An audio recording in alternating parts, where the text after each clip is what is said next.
C'est une bien belle histoire que va vous raconter aujourd'hui Fawaz Mama, chef de projet réseaux sociaux chez Emeria.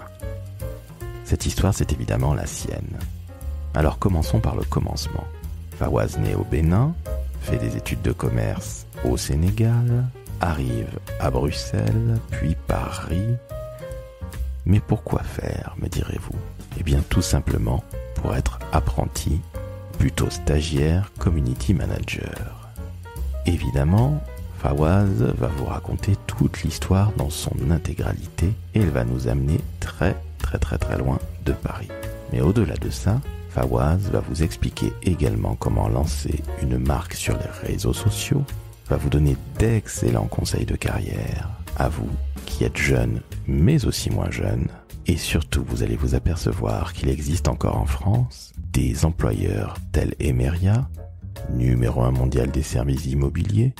Pour information, Emeria, c'est l'ex-Foncia Group, dont vous connaissez évidemment la marque phare.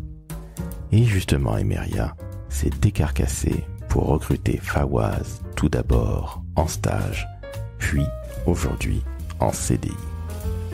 Je vous laisse en sa compagnie. Je suis Laurent François, fondateur et dirigeant de l'agence Maverick, et je suis certain que vous allez énormément apprécier cet épisode avec un jeune de 27 ans. Très bonne écoute, et n'oubliez pas 5 étoiles sur Apple Podcast et sur Spotify.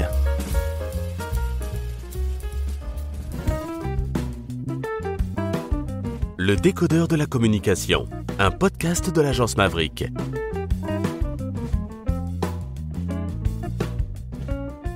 Salut Fawaz. Salut Laurent. Comment ça va ? Super bien et toi ? Écoute, ça va très bien. Je suis ravi d'être une nouvelle fois chez Emeria. On va croire que c'est ma maison. On est ravis de t'accueillir en tout cas. Écoute, j'en suis absolument ravi. Je te remercie de ton accueil. Alors Fawaz, tu es le deuxième invité le plus jeune du décodeur de la com. Un honneur. J'ai envie de te dire qu'il était temps d'avoir un vrai jeune.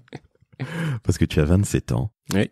Et alors, que fais-tu chez Emeria ? Alors, je vais commencer par la genèse. J'ai commencé chez Emeria, ex-Foncia Group, en tant que community manager. Ok. Donc, le community management, c'est-à-dire, c'est de la modération. C'est répondre aux personnes qui interpellent la marque sur les réseaux sociaux. C'est des posts, c'est des publications sur les réseaux sociaux. En gros, c'est la gestion, l'administration à plein temps des comptes réseaux sociaux, des différents comptes réseaux sociaux. Alors, on va commencer par une chose. Emeria, on ne connaît pas vraiment puisque ça date du début de l'année officiellement. Bien sûr. Foncia, on connaît tous la marque d'immobilier. Mm-hmm. Emeria, est-ce que tu peux nous présenter la maison en 2-3 mots, s'il te plaît ? Emeria, c'est le nouveau nom de Foncia Group. Aujourd'hui, Foncia devient une filiale d'Emeria. Donc, au même titre que, par exemple, Constatimo, Foncia Valorisation, Foncia Immo Neuf. Donc, il y a la maison mère Emeria et il y a les différentes filiales comme Foncia aujourd'hui.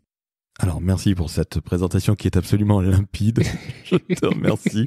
Je connaissais évidemment la marque Foncia, Oui, qui fait la partie plus connue en France. Voilà, qui fait partie de notre quotidien et qui est revenu en pub. Et Fred Fougera, qu'on va saluer, le grand DIRCOM de la maison, nous a parlé dans le numéro 52 du décodeur de la com, nous a parlé de la très belle campagne de pub qu'il y a tout près de nous, parce que nous avons des affiches. Yes, ok, Foncia. Exactement. Alors toi, tu es un homme du digital. Mm-hmm. Tu nous as parlé de ton métier de community manager, mais aujourd'hui, que fais-tu parce que tu as évolué depuis ? Yes, aujourd'hui, je suis accompagné par une community manager, donc je ne suis plus exactement community manager à Emeria. Donc, elle m'accompagne dans ma fonction de modération, de tout ce qui est réponse aux clients mécontents, puisque faut rappeler que Foncia, puisque en gros, on a gardé le nom Foncia sur les réseaux sociaux, même si on a créé de nouvelles pages Emeria. Donc, la marque Foncia est pas mal attaquée sur les réseaux sociaux, même s'il y a très peu de clients mécontents, mais ces clients peuvent faire du bruit sur les réseaux sociaux. Franchement, sur les réseaux sociaux, ça va du client qui va du client qui va se plaindre d'un problème avec sa chaudière, à un client qui a des problèmes un peu plus graves avec sa copropriété. C'est vraiment divers. Mais dans tout ça, je dirais que les 3 points importants de community manager, pour moi en tout cas, c'est déjà de la réactivité. Parce qu'on est amené à travailler à toute heure, puisque le client ne regarde pas l'heure avant d'interpeller une marque sur les réseaux sociaux. Alors justement, comment tu fais? Parce que si t'interpelles à 22h30, comment tu fais? Tu ne dors pas ou vous avez des 3-8? Alors, avec Frédéric, et Paul Lamoureux, mon responsable, à qui je fais un coucou d'ailleurs. On va bien le saluer, Paul. Donc, avec eux, on a décidé de ne pas répondre après 19h et les week-ends. On ne répond pas aux interpellations sur les réseaux sociaux. Pourquoi? Parce qu'on se dit que avec cette stratégie, on éduque le client en lui montrant que ah bah oui, c'est de la même manière, moi aussi je travaille du lundi au vendredi, c'est de la même manière la personne en charge des réseaux sociaux chez Foncia a aussi des heures de travail. Donc à partir d'un certain moment, on ne peut pas interpeller à partir de 22h et prétendre avoir une réponse. Ce que je comprends très bien. Donc ça, mais malgré ça, on est au courant, on n'est pas jamais à l'abri de petites crises sur les réseaux sociaux. Ça va très vite aujourd'hui avec les influenceurs et tout ça. Donc c'est à surveiller. On peut être amené à travailler au-delà des heures de travail ou même un week-end. Ça nous arrive. Pour moi, je nomme ça, ça va avec le métier. De la réactivité, de la disponibilité, je mets ça sur le même pied. De la disponibilité, toujours pouvoir répondre à tout moment, ça va de pair. Ensuite, je dirais de l'empathie. On doit comprendre le client, c'est le premier point. Essayer de comprendre sa plainte, pourquoi il se plaint. C'est très important en lui montrant aussi qu'on comprend déjà son problème et qu'on essaie derrière de lui apporter des solutions. Donc, on travaille énormément avec le service en charge de la satisfaction client. Donc, main dans la main, donc quelque part, ce n'est pas uniquement faire des blagues comme on le voit de temps à autre sur Twitter. Je caricature volontairement, mais quelque part, c'est peut-être pas simple d'expliquer à tes parents ce que tu fais au quotidien, Fawaz. Donc, ce n'est pas faire des blagues, c'est vraiment un métier quelque part commercial et digital à distance. Bien sûr, bien sûr, bien sûr. C'est vrai qu'aujourd'hui, c'est être community manager il y a 30 ans, 20 ans, on n'en parlait pas de ce métier. C'est un nouveau métier qui représente la réalité du monde actuel. Fawaz, tu voulais évoquer un dernier point pour les qualités du community management. Exactement. Donc, le dernier point que moi, je peux ressortir de ma petite expérience pour le moment, c'est aussi la force mentale. La force mentale, comme un sportif? La force mentale, je m'explique. Oui, comme sportif, oui et non. J'explique déjà ce que je veux dire. La force mentale, puisque par exemple, avec une marque comme Foncia, que, comme je le disais précédemment, elle peut être attaquée sur les réseaux sociaux, le client n'a pas le recul de se dire que je suis en train de parler à quelqu'un qui fait son travail, qui a juste la gestion des pages Foncia. Donc la personne, en interpellant la marque, ces personnes peuvent passer par des insultes. C'est déjà arrivé, on en a pas mal, on en voit pas mal passer. Après, au bout d'un moment, je me dis, si t'as pas la force mentale de te dire, cette personne derrière peut m'insulter, mais ce n'est pas moi que cette personne a un grief, c'est la marque, c'est Foncia. Donc, au bout d'un moment, certaines personnes peuvent abandonner parce que c'est pas commun quand même de venir au travail, d'avoir des insultes quotidiennement. Mais je me dis que c'est très important d'avoir une force mentale, de se dire, allez, je vais peut-être me faire insulter, mais je sais en quoi mon travail consiste et je sais là où je vais. Donc voilà, c'est un point que j'aimerais bien soulever. Écoute, tu fais bien parce que je ne fais pas de community management dans mon agence, en tout cas pas à titre personnel, et je n'ai évidemment jamais été attaqué de manière ad hominem et encore moins insulté. Et c'est vrai que ça me paraissait complètement hallucinant ce que tu me disais sur la force mentale, mais je comprends évidemment mieux, puisque ils tapent, certaines personnes vont se faire plaisir. Bah oui. Et ils savent pas qu'il y a un être humain derrière. Ouais, oui. Il faut mettre de côté les trolls, puisqu'il y a certaines personnes aussi qui n'ont pas l'intention de régler le problème, mais plutôt d'insulter. Ça arrive. Je vais prendre comme exemple, il y a certains clients qui savent, qui sont déjà en contact avec l'agence et qui ont déjà une réponse à leur plainte, mais qui vont essayer de venir sur les réseaux sociaux histoire de mettre de la pression sur la marque, puisque aujourd'hui, tout le monde sait que en interpellant une marque sur les réseaux sociaux, cette marque est obligée de réagir, puisque cette marque est en quelque sorte observée par le monde entier via sa page sur les réseaux sociaux. Donc aujourd'hui, je trouve que c'est un nouveau métier, mais un très beau métier avec toutes des facettes assez intéressantes. Par exemple, pour faire le choix, quand j'étais encore étudiant, je me disais, qu'est-ce que j'aimerais bien faire dans ma vie? Le premier truc qui me venait en tête, c'était de me dire, j'ai pas envie de tomber dans une routine. Une routine, c'est-à-dire faire la même chose tous les jours. Aujourd'hui, je fais moins du community management, mais je sais que, par exemple, en publiant des posts sur, par exemple, des offres commerciales ou encore des différents sujets, des chroniques hebdomadaires que Fred peut faire, par exemple, sur les réseaux sociaux, je me dis que j'ai la possibilité, j'ai la chance de faire un métier qui me permet de voir différentes choses tous les jours. Pas de train-train. Pas de train-train. En tout cas, de mon point de vue. Pas de routine non plus. Pas de routine. Ok, je comprends mieux. Donc ça, pour toi, c'était vachement important quand tu étais étudiant? Alors, oui, c'était parce que faut dire que je suis quelqu'un qui s'ennuie très vite. Ça peut être une qualité comme un défaut, je le sais. Mais c'était un des critères les plus importants de me dire que quand même j'ai envie de me réveiller le matin, de me dire je vais au boulot, ce que je vais faire va m'intéresser, va me passionner, c'est quelque chose de très important. Sinon pour moi au bout de quelques années tu arrives à saturation. Ce que je comprends parfaitement, j'étais exactement le même à ton âge et je te le dis tout de suite, 25 ans après, je suis toujours pareil. Je pense que ça fait partie d'un état d'esprit. Fawaz, tu n'es plus community manager. Non. Tu l'as été. Tu chapeautes aujourd'hui une collègue qu'on va nommer. Allez, on la salue. Asita Siloué, je lui fais un coucou. Eh bien, on lui fait un coucou conjointement ainsi que tous nos auditrices et auditeurs. Je vais y arriver. Tiens, on va prendre un exemple très concret. Imagine, je veux lancer une marque. Je ne sais même pas dans quel secteur. Qu'est-ce que je dois faire? C'est quoi le b.a.-ba pour se lancer sur les réseaux sociaux, dans le digital? Qu'est-ce que tu nous conseilles, Fawaz? Alors moi, comme premier conseil, je dirais qu'il faut faire un benchmark. Quand on se lance dans un secteur, on a forcément des concurrents. Donc, il faudrait déjà voir ce que les concurrents font sur les réseaux sociaux, ce qu'ils proposent et comment on pourrait se différencier, toujours en faisant peut-être la même chose, mais comment on pourra apporter une petite touche différente sur les réseaux sociaux. Ça, c'est pour moi mon premier point à faire. Ensuite, faudrait définir des objectifs. C'est plutôt méconnu, mais les réseaux sociaux, les gens ont plutôt tendance à croire que les réseaux sociaux, il faut juste poster pour avoir des résultats. C'est faux. Faut une analyse derrière. Donc, deuxièmement, définir des objectifs. Tu peux me donner un exemple d'objectif, s'il te plaît? Par exemple, un objectif, pour le lancement, par exemple, d'une marque, c'est de se dire, au bout d'un an, on va atteindre 1000 abonnés. Oui, d'accord, ok. 2000 abonnés, 3000 abonnés. Ça dépend, c'est en fonction de ce qui est mis en place qu'on peut prétendre avoir des objectifs. Puisque, en gros, après avoir défini les objectifs, la stratégie mise en place vient répondre à ces objectifs. Évidemment, bien sûr. Exactement. Donc, après la définition des objectifs, on travaille sur une stratégie réseaux sociaux. Donc, la stratégie, elle consiste à quoi? De se dire, quels sont les messages qui seront passés? Sur quel réseau social, par exemple, on va faire de l'image? Sur quel réseau social on va faire, je dis n'importe quoi, je prends toujours l'exemple de Foncia pour m'appuyer de la pédagogie. Bien sûr. Puisque on sait que les métiers de l'immobilier sont plutôt compliqués. Quand je prends par exemple la gestion de copropriété, je suis encore en train d'apprendre au jour le jour. Donc, il faut faire énormément de pédagogie et de se dire, qu'est-ce qu'on pourrait faire pour accrocher les gens? Parce que les réseaux sociaux, il y a tellement de publications aujourd'hui.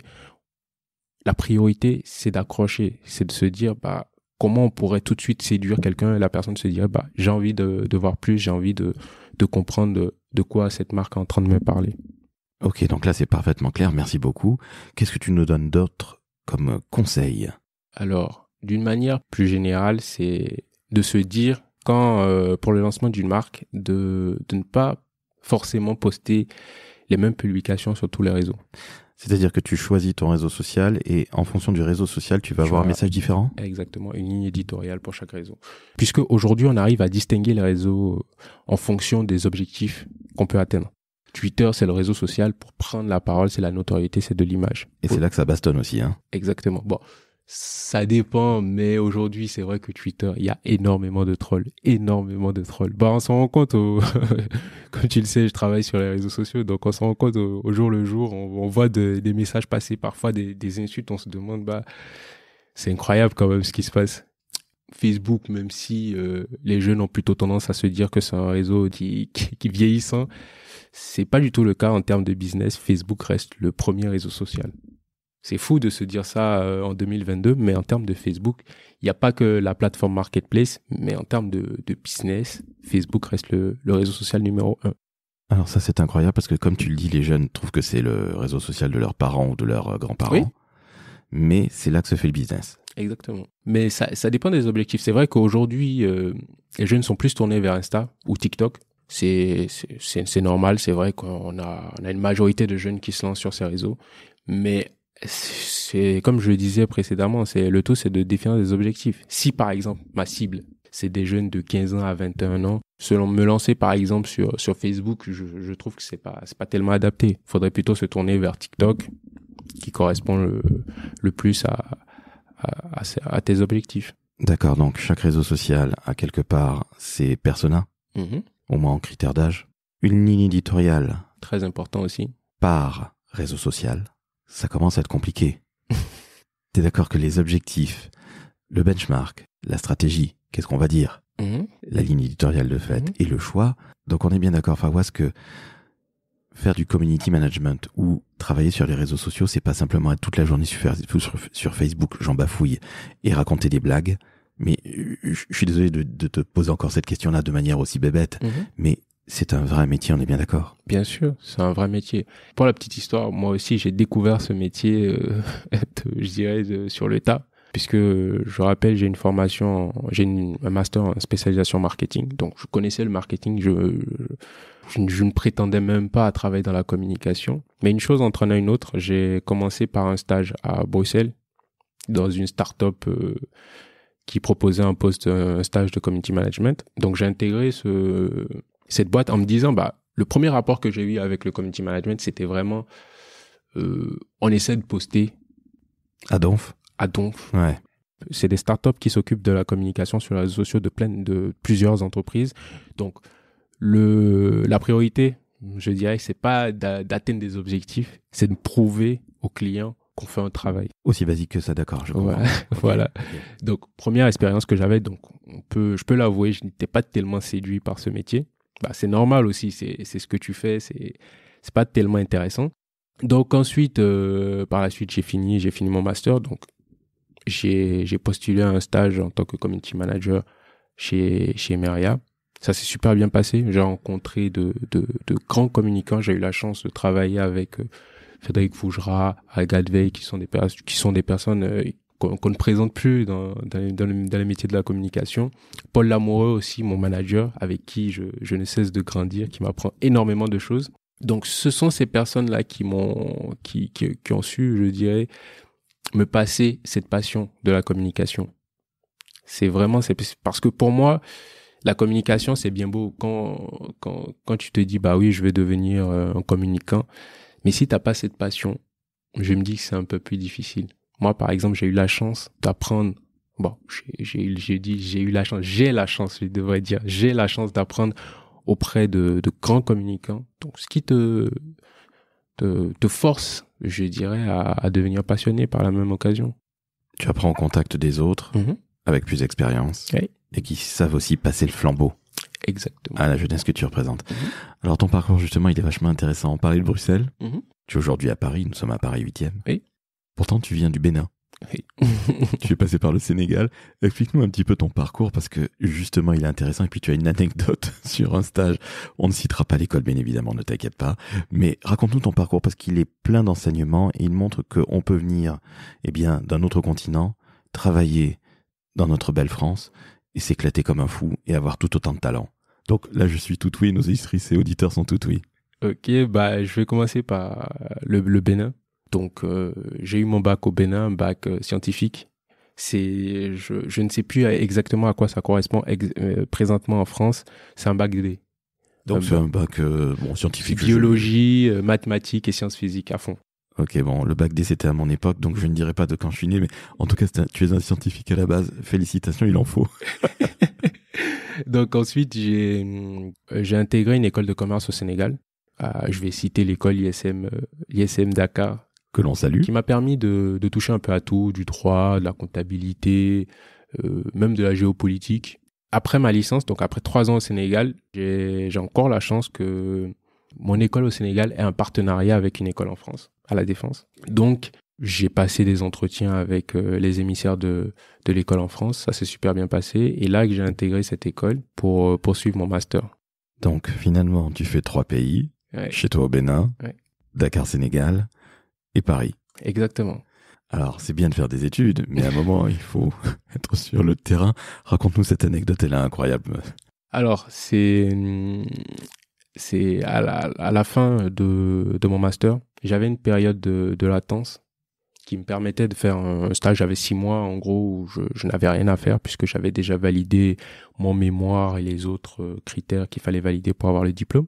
Donc, j'ai approché mon école en leur disant, j'ai 6 mois à tuer. Pourquoi ne pas faire un stage, histoire de gagner de l'expérience avant d'être diplômé. Chose que je trouvais normale dans le temps. Donc, je passe l'entretien avec Agathe et Paul, ça se passe super bien. Donc, ils me disent, ok, on est prêt à t'accueillir. Donc, je me retourne vers mon école en disant, voilà la situation qui se pose. Est-ce qu'il y a possibilité d'avoir une convention de stage? Malheureusement, j'ai fait face à un refus. Sans forcément essayer de comprendre aussi ma position. C'est vrai que normalement, je n'avais plus droit à une convention de stage, mais vu que j'étais encore étudiant et que j'avais la possibilité, j'avais 6 mois qui me permettaient de faire un stage, pourquoi ne pas le faire? Fred a essayé aussi de se pencher sur le sujet en essayant de contacter l'école. Il s'est aussi pris un refus. Donc, face à cette situation, dans un premier temps, je me dis, ce n'est pas pour moi. Je vais peut-être trouver une autre entreprise. Alors, comment tu te sens à l'époque? Parce que c'est quand même incroyable. Tu veux bosser. Ouais. Tu as toutes les opportunités pour le faire puisqu'il y a quelqu'un qui veut te prendre. Oui. Et puis, administrativement parlant, bienvenue en France. Eh bien, tu t'aperçois que c'est compliqué. Comment tu te sens à l'époque? Alors, déçu, c'est le premier mot.